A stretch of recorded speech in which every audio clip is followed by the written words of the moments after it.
Fit in 10 Nation, it is day 6 of the Fit in 10 Challenge.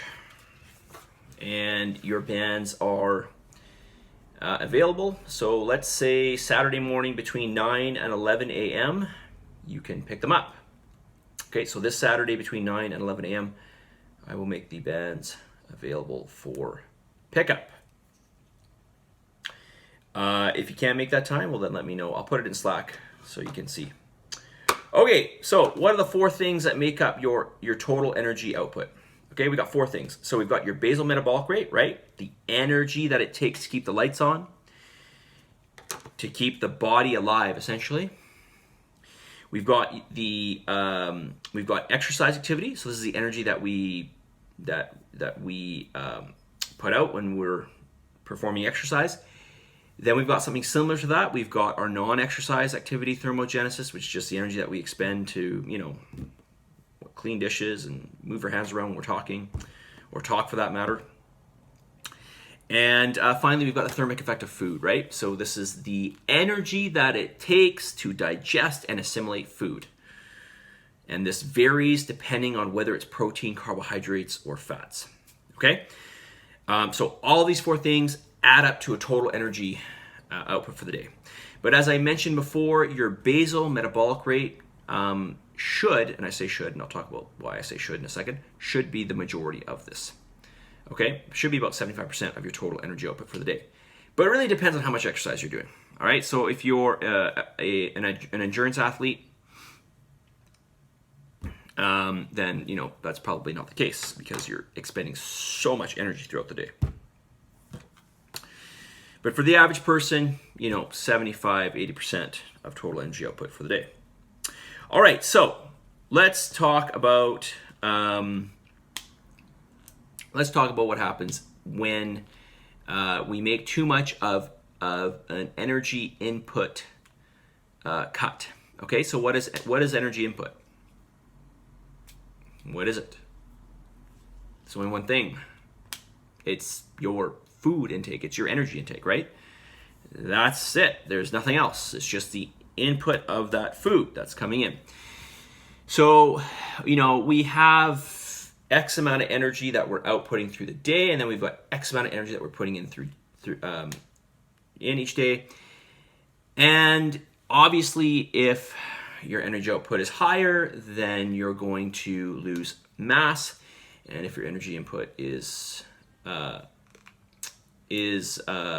sorry, what did I say?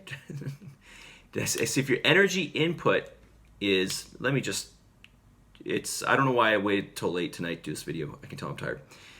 If your energy input is higher than your energy output, you're gonna put on mass. If it's lower, then you should lose mass. Of course, this is all in theory, okay? So what happens if we make too much of a cut? So what happens if we make that energy input, a lot less? Okay, what would be a lot less? 20% would be a lot less, okay? Generally speaking, I try not to go more than about 10%, okay? So let's say we do a drastic cut, all right? So let's say, I wouldn't write it out. I'll just use my hands. Let's just say it's 20%, all right? So you've got your total energy output, and then, you're running this input, maybe a bit of fluctuation, each day, but on average, it's about the same. So you're maintaining your body weight. And then we cut that food dramatically. And obviously, we have to make some cut to make some change, or else something's going to happen. So we need to make some consistent deficit, right? So we make some consistent deficit. Over time, we lose some mass. Now, obviously, we want that to be fat mass. All right? Now, the idea here is that we want to make as little of a deficit as possible, but still see a decent amount of change. Okay? So there's a happy medium with that. Now, what happens is as soon as you make a deficit, your basal metabolic rate will start to drop. And that's not just because you're losing mass. Okay, that is one reason. So you can't help it. When you lose mass, your basal metabolic rate is going to drop. If you're a heavier person, you're going to have a higher basal metabolic rate. If you're a lighter person, you have a lower one. It's just the way it works. You have less mass.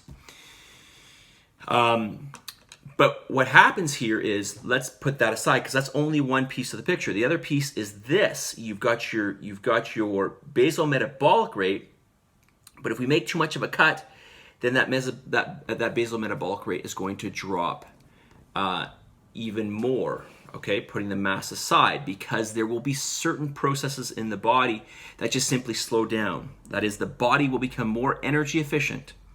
The body's going to become more energy efficient. It's going to be, you're going to have less leverage for burning, fat on the body. Okay, you're going to have less engine, so to speak. Okay, or the engine is becoming more efficient. We don't want that when we're trying to lose body fat. So, while in the short term, if you make a drastic energy cut, yes, you will see more change. In the long term, it's a mistake. It is a mistake because you're going to lose that leverage that you had. And, if you make that drastic cut, you're not going to be able to sustain that for a very long time. You're going to want to go back up at some point because eventually you're going to get tired, you're going to get hungry, and if it's too much of a cut, it's not going to be sustainable, for some of the reasons I just mentioned. So you shouldn't do that, okay? But a lot of people do that because they see change right away, right? And we see programs out there, I'm not going to name anything, but there are programs out there that do this. And it's just not a long-term solution. So this is why, or one reason why, there are several other reasons, which I'll get into, why we start with higher calories. We're looking for long-term, not short-term. We're always looking long-term, okay? All right, that's all I'm going to say on that because I'm near 7 minutes. All right, let's get to some questions here. I hope that made sense. All right, so some people are having some digestive issues. This is common. So here are some foods that I would recommend to have, okay? I start my morning, actually every morning, with some apple cider vinegar and some lime juice. I also do sea salt as well, but leave that aside for now.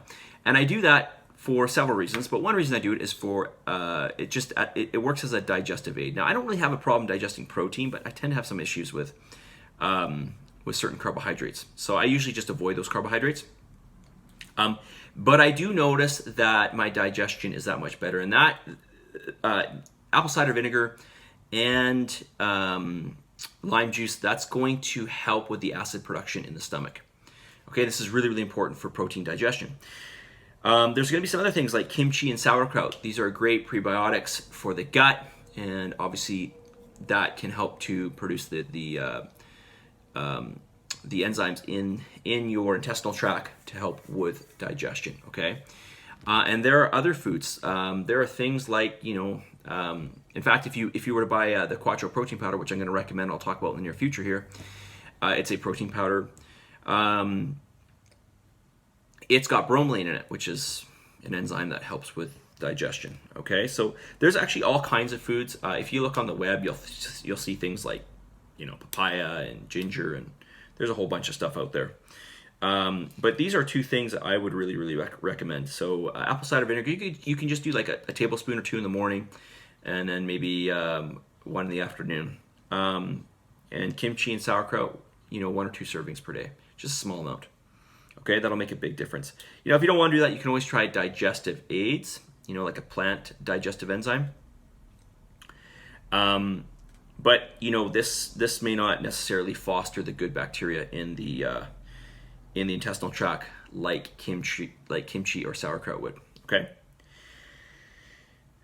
All right, that's all I'm going to say. Message of the day. I'm already at 9 minutes. Your mind, your thoughts, your mind. Let's use your mind. Your mind is like a garden. Okay, so you need to nurture it. All right. Now I know we all battle with this. Yours truly battles with this. Probably, I think I'm probably, well, I can't really say, but I've dealt with it. You have negative thoughts, right? We all have this. We have negative self-talk. Negative self-talk. So, you need to be aware of this, and you need to combat this with some positive thoughts. Now, I know it sounds like a bit like, whatever, trite or fluffy. But really this makes a big difference because every action that you take, everything starts with a thought, right? So you really have to nurture that garden. You cannot let your mind run wild and just let weeds grow like crazy. You need to get rid of those weeds and plant some good seeds, right? So, my suggestion to you is for any of you that, well, listen, we all deal with this. It's just a question of how much. Is to try to be aware of those thoughts and then to replace those thoughts with, one really good one is, you might say to yourself, well, I can't do this. Okay, I can't. And, you can change that and you can say, I can't yet, right? I can't yet, but I'm going to. I can't yet. So what does that mean? It means that you start trying, right? You start doing, maybe you can't get to where you want to be, but you're going to start, right? You're going to start, and then, that can't becomes I can't yet. But it will happen, right? So, start to, stop letting your mind go wild, okay? You can't let your thoughts go wild. You've got to clean up that garden. You've got to plant good seeds, and you've got to nurture that mind of yours, okay? Because everything starts from your mind. All right, positive energy, positive vibes. Believe in yourself. Give some gratitude, especially during this COVID time. And you got to commit to this challenge. There's no two ways about it. Submit and commit to each and every pillar. Your workouts in, your cardio in, your food. Do it all. Make it happen. I'll talk to you all very soon. Saturday, 9 to 11, you get your bands. Come on in and grab them. I'll talk to you all later. See ya.